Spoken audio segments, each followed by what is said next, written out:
Good evening, all. I'm Tashi, And I'm Wash.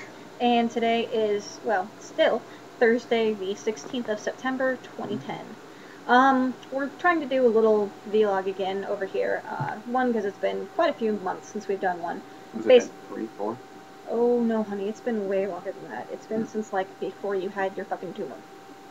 Wow. Yeah, I know, I already Okay. swore. 24 seconds in. Oh well, this will be like the rest of my vlogs then. Except we finally have a much better camera. Well, Hmm. it's better than my old one at least. It's not as great as the one that I had at work, but it's better than my old one. So, I figured we'd start with a little Q&A scenario over here. That way you can, Okay. get to understand us a little bit better. So, Wash, Hmm. tell me, where are you in your chemo cycle? Okay.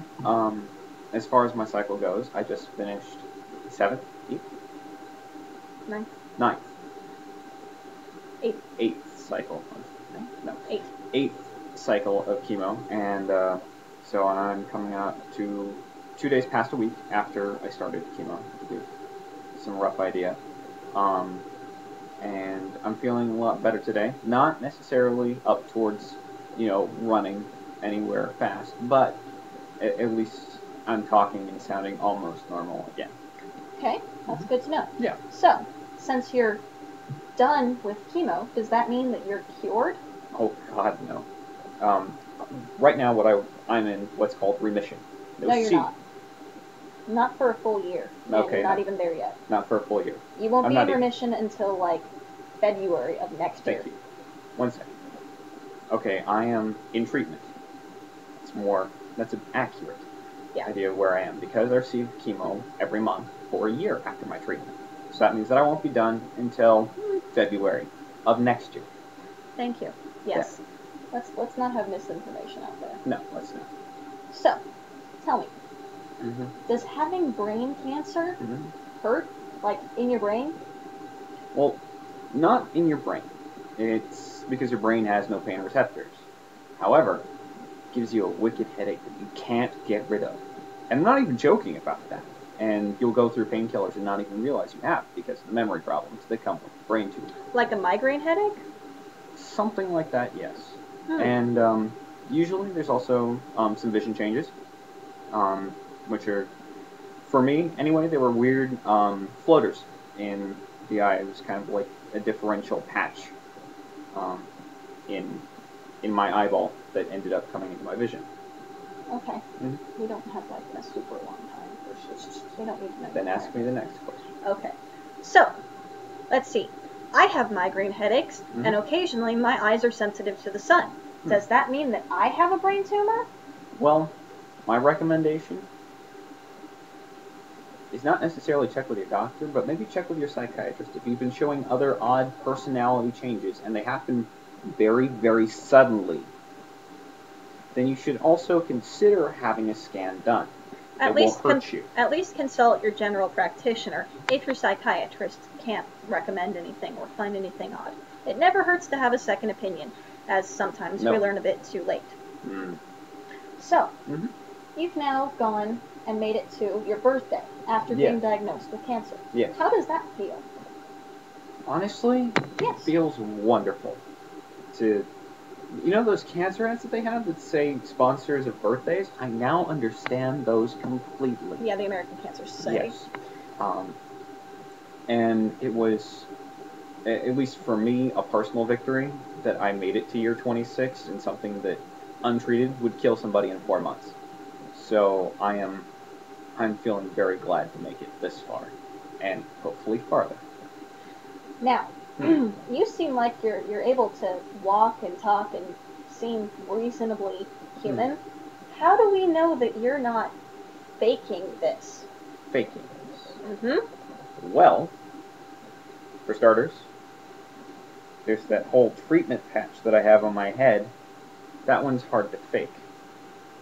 The other thing is that I have loads of doctor's notes and letters that tell that, yes, I am in fact very, very, very, very ill. And the government knows about this too. We are required to notify them Yeah. over and over again. And over and over and over and over again. Okay, a few more questions. You know, some things that I've heard from the Raiders. Mm. So, tell me, Mhm. after you woke up from brain surgery, what was it like? For starters, it hurt. It was one of the I would more imagine. painful experiences I've had in my life. Felt like I was wrapped head to toe in barbed wire. I'm not even kidding. It was that bad. It dissipated though, at least. But some of the stuff that they had me on at the time, I didn't react well to.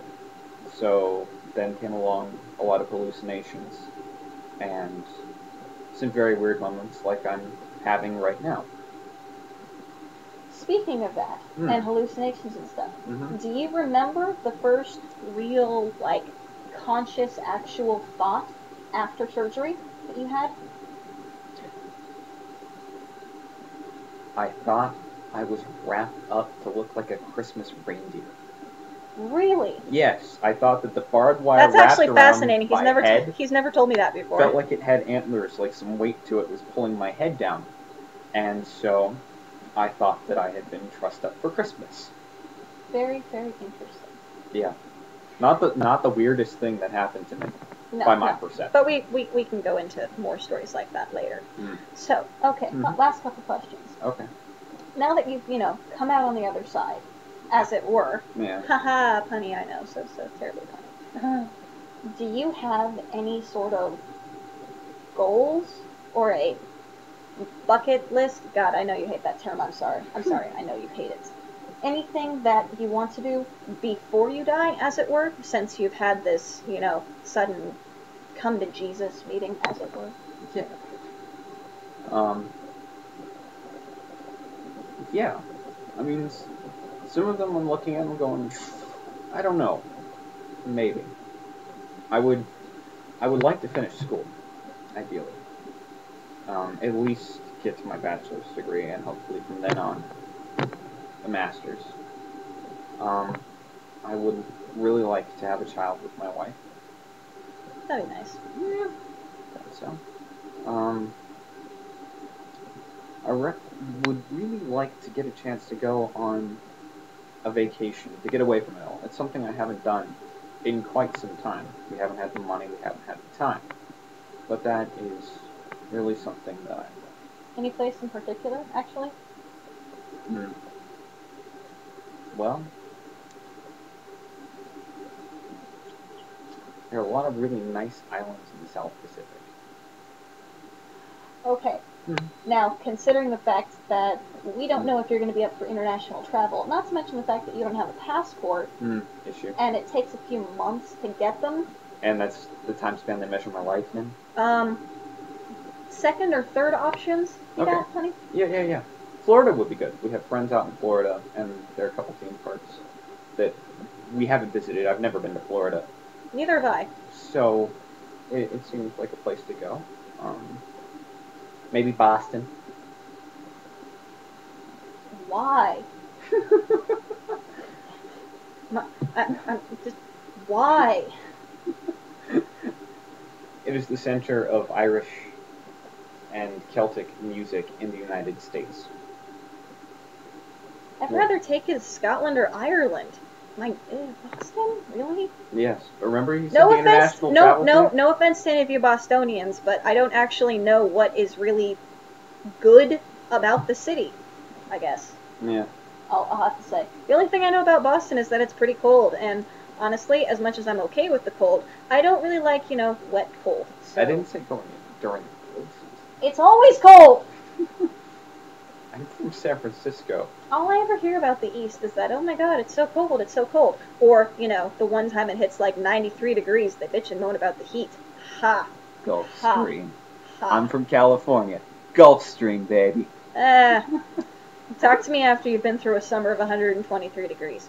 Either way, we're coming up on the end of our time here. So, that was our little Q&A for today, and if you have any other questions that you'd like to actually have us answer, please feel free to ask, leave them in the comments, hit me up on Twitter. I'm Red Tape Lass, and we'll see you next time. Thank you. Bye.